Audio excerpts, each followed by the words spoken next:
Ketika kita bicara soal mesin motor, fokus kita lebih ke berapa sih kapasitas mesinnya, kencang apa enggak. Tapi pernahkah kita melihat dari jenis sistem pendinginnya? Ada sistem pendingin udara, pendingin air, dan oil cooler. Mana yang lebih bagus? Di video ini, kita akan membedah 3 jenis sistem pendingin pada mesin sepeda motor. Sebelum kita bedah jenisnya, perlu diketahui kalau sistem pendingin itu bukan untuk mendinginkan mesin.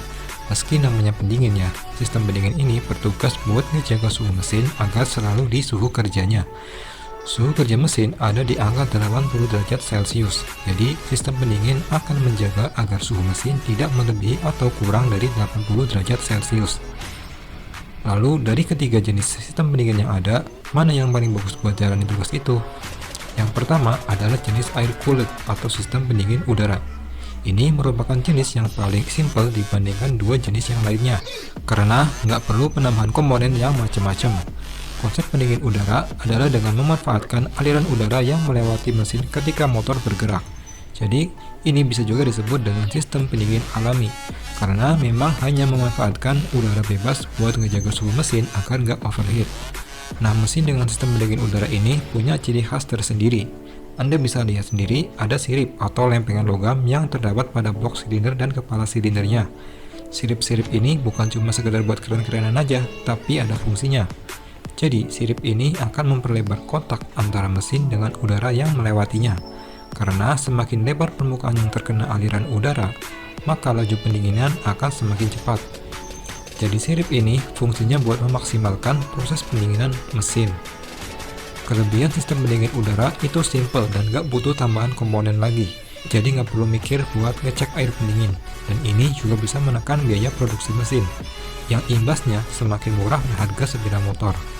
Tapi kekurangannya, ini sangat bergantung pada aliran udara ketika motor bergerak.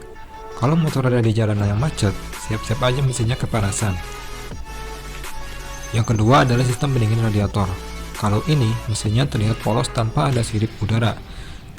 Sesuai namanya, pendingin ini menggunakan air sebagai media untuk melepaskan panas mesin. Jadi konsep pendinginannya, air akan bersirkulasi di dalam selubung yang sudah dibuat di dalam blok mesin. Ketika suhu air semakin panas, air akan disalurkan ke radiator. Di dalam radiator, air pendingin akan didinginkan. Udara akan dihembuskan melewati radiator, sehingga suhu air di sini bisa lebih rendah. Kemudian, air yang sudah didinginkan dikirim kembali ke selubung air di dalam blok mesin untuk siklus pendinginan berikutnya. Untuk detailnya, bisa Anda lihat pada video saya sebelumnya tentang sistem pendingin radiator. Nah, sistem pendingin ini dinilai lebih efektif karena air sebagai media pendinginan mampu bersirkulasi ke bagian-bagian mesin yang paling dalam. Hal ini nggak bisa dilakukan oleh pendingin udara yang pendinginannya akan fokus ke permukaan mesin bagian luar. Di samping itu, sistem pendingin radiator juga ada kipas elektriknya. Jadi meskipun jalanan macet, pendinginan akan tetap berjalan. Tapi di antara ketiga jenis sistem pendingin yang kita bahas ini yang paling kompleks karena perlu penambahan beberapa komponen seperti radiator, lalu ada termostat sebagai pintu sirkulasi air dari dan ke radiator. Lalu blok mesinnya juga lebih rumit karena ada selubung airnya, sehingga tak heran jika harga motor yang dipakai radiator biasanya lebih tinggi. Dan jenis yang terakhir adalah oil cooler. Oil cooler artinya pendinginan oli. Ini bisa diartikan yang didinginkan itu oli mesinnya. Kenapa oli mesin? Oli mesin itu cairan yang juga bersirkulasi di dalam mesin. Dan oli ini juga bisa menyerap panas. Sehingga dengan menjaga suhu olinya, kita bisa menjaga suhu mesinnya. Secara umum, oil cooler ini hampir sama dengan sistem pendingin radiator. Ada komponen yang mirip kayak radiator, tapi ini fungsinya buat mendinginkan oli mesin. Bedanya, mesin tidak punya selubung air, jadi bisa dibilang konstruksi mesin mirip dengan sistem pendingin udara, namun ada radiator buat dinginin oli mesin. Lalu, mana yang lebih bagus? Kalau menurut saya pribadi, sistem pendingin radiator sejauh ini masih yang paling bagus. Kenapa tidak oil cooler?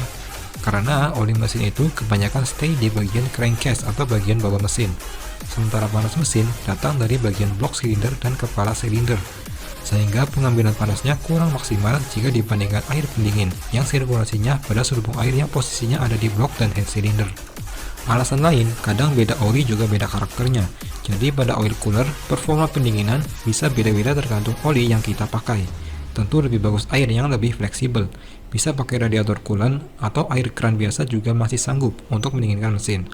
Lalu untuk jenis pendingin udara, itu cocok buat mesin kapasitas rendah, contohnya di bawah 150 cc.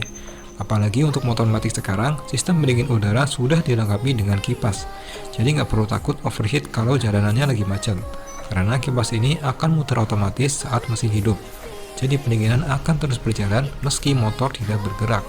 Itulah penjelasan tentang 3 jenis sistem pendingin yang dipakai pada sepeda motor. Semoga menambah wawasan kita semua.